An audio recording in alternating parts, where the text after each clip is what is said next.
एक दिन गौतम बुद्ध अपने शिष्यों के साथ एकदम शांत बैठे हुए थे। उन्हें इस प्रकार बैठे हुए देख शिष्य चिंतित हुए कि कहीं वह अस्वस्थ तो नहीं है।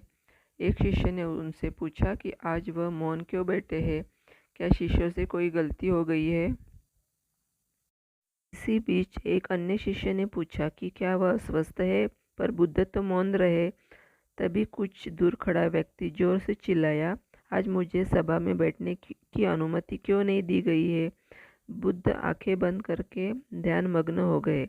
वह व्यक्ति फिर से चिल्लाया, मुझे प्रवेश की अनुमति क्यों नहीं मिली। इसी बीच एक उदार शिष्य ने उसका पक्ष लेते हुए कहा कि उसे सभा में आने की अनुमति प्रदान की जाए। बुद्ध ने आंखें खोली और बोले, नहीं, वह अछूत है, उसे आज्ञा नहीं दी जा सकती। यह सुनकर शिष्यों को बड़ा आश्चर्य हुआ।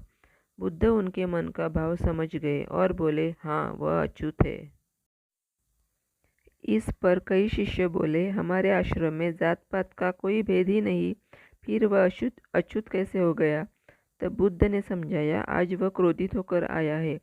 क्रोध से जीवन की एकाग्रता भंग होती है। क्रोध व्यक्ति प्राय मानसिक हिंसा कर बैठता है। इसलिए जब तक वह क्रोध में रहता है तब तक अछूत होता है। इसलिए उसे कुछ समय एकांत में खड़े रहना चाहिए। क्रोधित शिष्य भी बुद्ध की बातें सुन रहा था। पश्चाताप की अग्नि में तपकर वह समझ चुका था कि अहिंसा ही मनुष्य का महान कर्तव्य और परम धर्म है।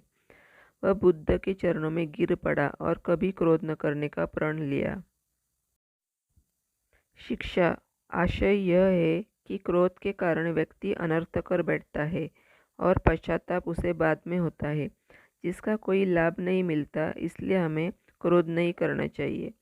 असल मायने में क्रोधित व्यक्ति अच्युत हो जाता है और उसे अकेला छोड़ देना चाहिए। क्रोध करने से तन, मन और धन तीनों की हानि होती है। क्रोध से ज़्यादा हानिकारक कोई और वस्तु नहीं है।